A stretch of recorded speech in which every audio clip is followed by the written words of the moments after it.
Okay, what is philosophy? What is philosophy is what I would call a monster question. It's one of those things that makes people's eyes roll. It sets off endless debate, and I think in the end can be a trap not to fall into. I think of philosophy, it can be pretty simply talked about. I talk about a big P philosophy.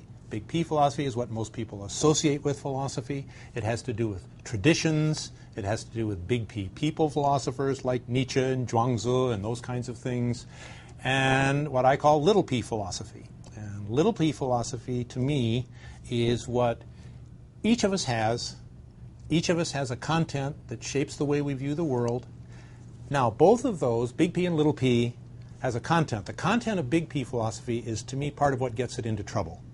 It's why most people roll their eyes when they hear philosophy, because philosophy is something that you have to be old to do, you have to be wise. Only a few select people are able to do it. It is generally esoteric and out of reach. As opposed to little p philosophy, which is much more accessible. It really connects with why I love the work I do doing philosophy with children. Because for me, the little p philosophy is what we're all born with. And anybody that's around young children knows we come into this world filled with a sense of wonder. And we ask these amazing, wonderful questions. For most of us, sadly, as we go along, we lose that sense of wonder. And for those few in whom it survives, I think, unfortunately for some of them, they go to a university and they think, yes, I'm going to take a philosophy class. And they go in, and too often, what they encounter is what Charles Schulz eloquently calls they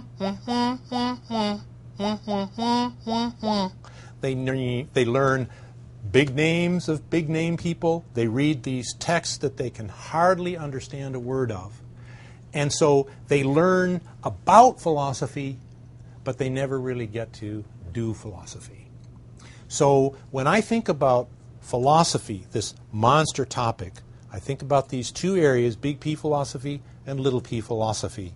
And the challenge as I see it, to big P philosophy, the challenge that I think the East-West Philosophers Conference grapples with every time it comes around again is how are we going to bring together this too frequently esoteric, highfalutin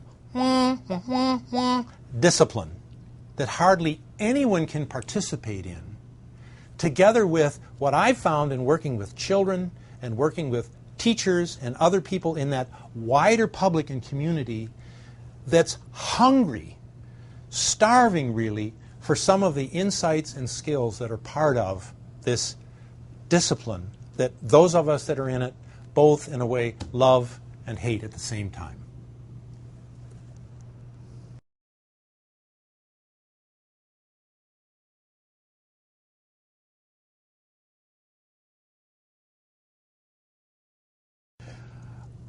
One of the quotes that I like to think about from one of the big P people is John Dewey, who said, in effect, that philosophy is nothing but a general theory of education.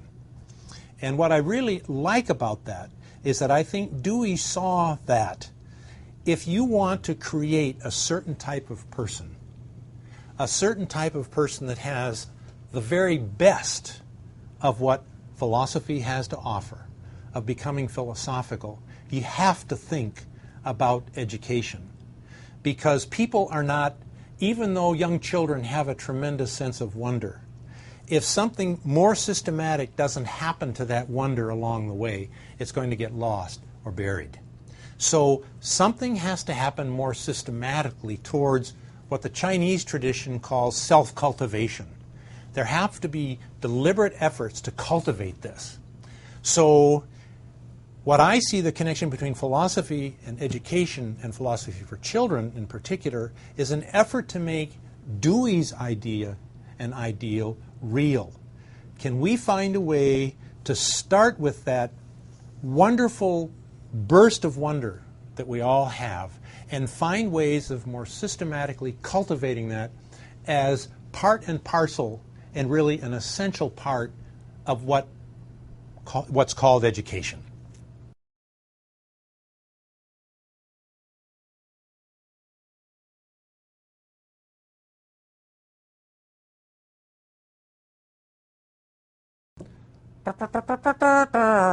Badia, badia, badia. That's all, folks.